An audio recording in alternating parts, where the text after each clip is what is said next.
Hello पिलामाने welcome back to our YouTube channel.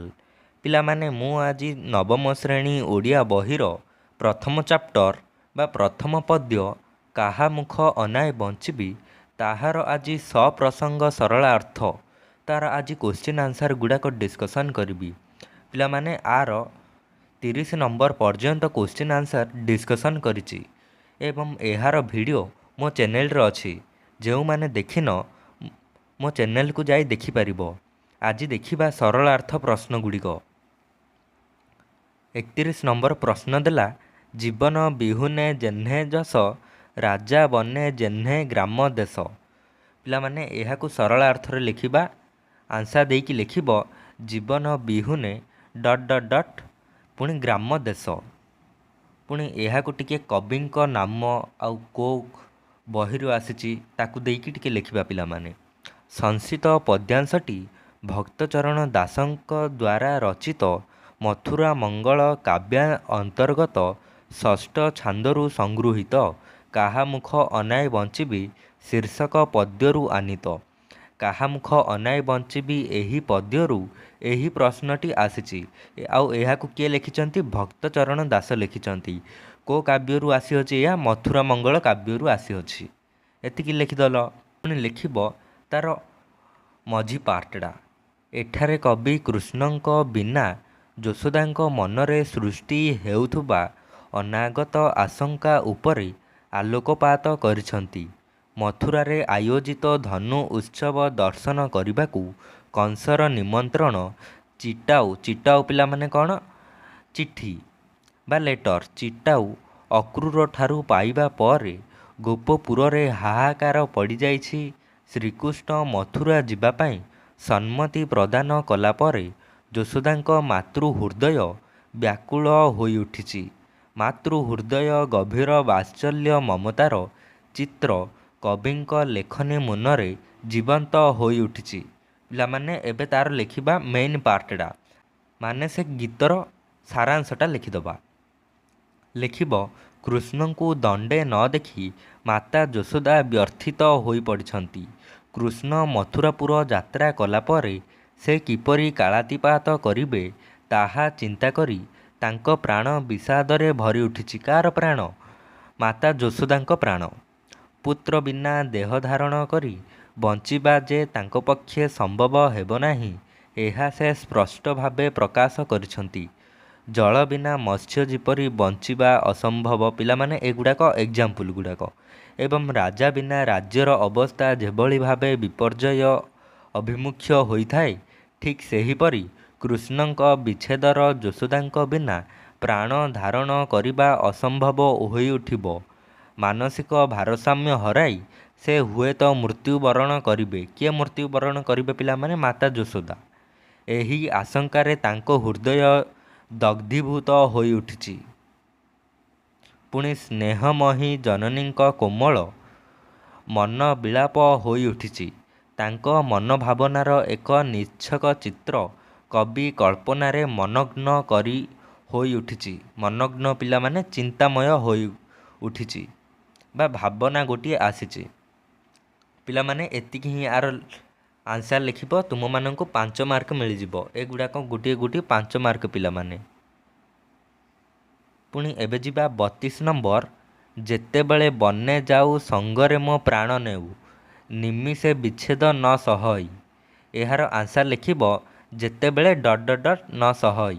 ପିଲାମାନେ ଏହାକୁ ଦେଖିଲେ ତମେମାନେ ମନରେ ଟିକେ ଟିକେ ଆନ୍ସର୍ ପଳେଇ ଆସୁଥିବ। କେଉଁ ପାଠରୁ ଆସିଛି, କ'ଣ ଆସିଛି? ଦେଖ, ଯେତେବେଳେ ବନେ ଯାଉ ସାଙ୍ଗରେ ମୋ ପ୍ରାଣ ନେଉ। କିଏ? ଯେତେବେଳେ ଶ୍ରୀକୃଷ୍ଣ ବଣକୁ ଯାଉଥିଲେ ଯଶୋଦାଙ୍କର ପ୍ରାଣ ନେଉଥିଲେ। ଏହା ତମେମାନେ ଜାଣିଦେଲ।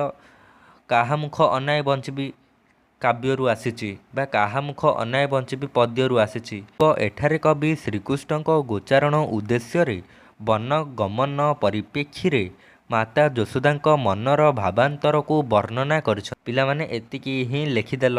ତାପରେ ତାର ମେନ୍ ପାର୍ଟଟା ଲେଖିବ। ଗୋପାଳ ବାଳକମାନଙ୍କ ସହ ଶ୍ରୀକୃଷ୍ଣ ବନ ମଧ୍ୟକୁ ଗୋଚାରଣ ନିମନ୍ତେ ଯାଉଥିଲେ। ଅନିଚ୍ଛା ସତ୍ତ୍ୱେ ପୁତ୍ରର ଇଚ୍ଛାକୁ ବିରୋଧ କରିପାରୁ ନଥିଲେ। ସେ ପିଲାମାନେ କିଏ? ସେ ହେଉଛନ୍ତି ଯଶୋଦା।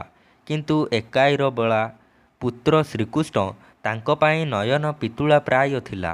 ଜୀବନ ସଂଖାଳୀ ପୁତ୍ରକୁ ଦଣ୍ଡେ ଛାଡ଼ି ରହିବା ତାଙ୍କୁ ଅସହ୍ୟ ବୋଧ ହେଉଥିଲା।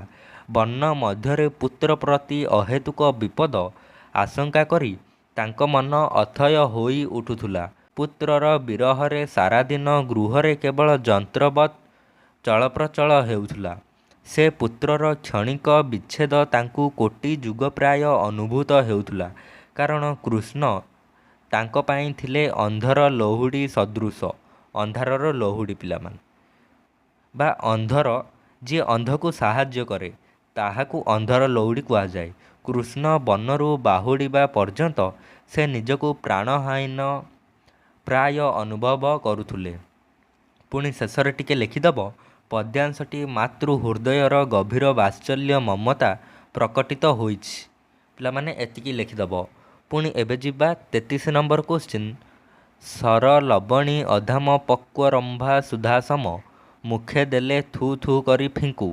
ଆନ୍ସାର ଲେଖିବ ସର ଲବଣୀ ଡଟ୍ ଡଟ୍ ଡଟ୍ କରି ଫିଙ୍କୁ। ପିଲାମାନେ ଏଇଠାରୁ ଏତିକି ସେମ୍ ରହିବ। ପୁଣି ଏତିକି ଲେଖିବ, ଏଠାରେ କବି ଶ୍ରୀକୃଷ୍ଣ ଖାଦ୍ୟ ରୁଚି ସମ୍ପର୍କରେ ଆଲୋକପାତ କରିଛନ୍ତି। ପୁଣି ଆନ୍ସାର ଲେଖିବ ସାଧାରଣତଃ ପୁଅ ପାଇଁ ମାଆର ମନ ସଦା ବ୍ୟାକୁଳିତ ଥାଏ। ସନ୍ତାନର ମନ ଜାଣି ସେ ରୁଚିକର ଖାଦ୍ୟ ପଦାର୍ଥମାନ ତା ପାଇଁ ସଜାଡ଼ି ରଖିଥାଏ। ସ୍ନେହମୟୀ ମା ଯଶୋଦା ପୁତ୍ର ଶ୍ରୀକୃଷ୍ଣଙ୍କ ପାଇଁ କ୍ଷୀର, ସର, ରାବିଡ଼ି, ଲବଣୀ ପରି ଦୁଗ୍ଧଜାତ ସୁସ୍ୱାଦୁ ଖାଦ୍ୟ ପଦାର୍ଥ ଏବଂ ଅମୃତସମ ପାଚିଲା କଦଳୀ ଆଦି ପୁଷ୍ଟିକର ଦ୍ରବ୍ୟ ସାଇତି ରଖିଥାନ୍ତି। କିନ୍ତୁ ସେ ସବୁ ପଦାର୍ଥ ଶ୍ରୀକୃଷ୍ଣଙ୍କ ପାଇଁ ଥିଲା ଅରୁଚିକର, ମାନେ ସେ ପସନ୍ଦ କରୁନଥିଲେ। ଯେତେ ଆଦରରେ ମାତା ତାଙ୍କୁ ଏ ସମସ୍ତ ଖୁଆଉଥିଲେ ମଧ୍ୟ କୃଷ୍ଣ ସେ ସବୁକୁ ଥୁ ଥୁ କରି ଫିଙ୍ଗି ଦେଉଥିଲେ। ମା ଯଶୋଦା ଏହା ଲକ୍ଷ୍ୟ କରି ବ୍ୟସ୍ତ ହୋଇ ଉଠୁଥିଲେ।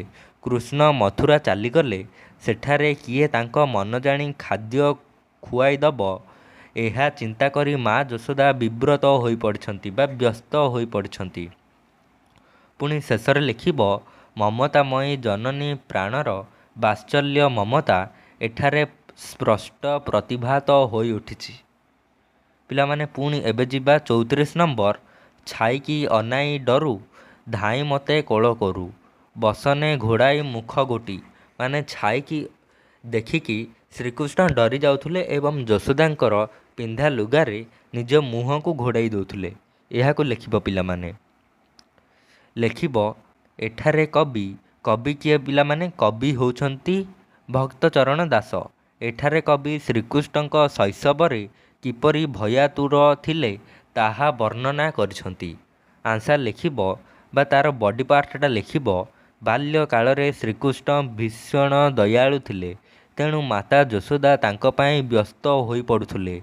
ସେ ଏତେ ମାତ୍ରାରେ ଭୟାତୁର ଥିଲେ ଯେ ନିଜ ଛାଇକି ଦେଖି ଡରୁଥିଲେ ଏବଂ ଧାଇଁ ଯାଇ ମାଆଙ୍କୁ ଜାବଡ଼ି ଧରୁଥିଲେ। ମାଆଙ୍କ ପିନ୍ଧା ଭସନରେ ନିଜ ମୁହଁକୁ ଲୁଚାଇ ଦେଉଥିଲେ। ଯଶୋଦା ପୁଅକୁ କୋଳରେ ଭିଡ଼ି ଧରି ତାଙ୍କ ମନରେ ସାହସ ସୃଷ୍ଟି କରିବାକୁ ଚେଷ୍ଟା କରୁଥିଲେ। ଏପରି ଭୟାତୁର ପୁତ୍ର ମଥୁରା ନଗରୀରେ କିପରି ସମୟ ଅତିବାହିତ କରିବ, ଏହି ଚିନ୍ତାରେ ଯଶୋଦା ବ୍ୟସ୍ତ ହୋଇ ଉଠିଛନ୍ତି।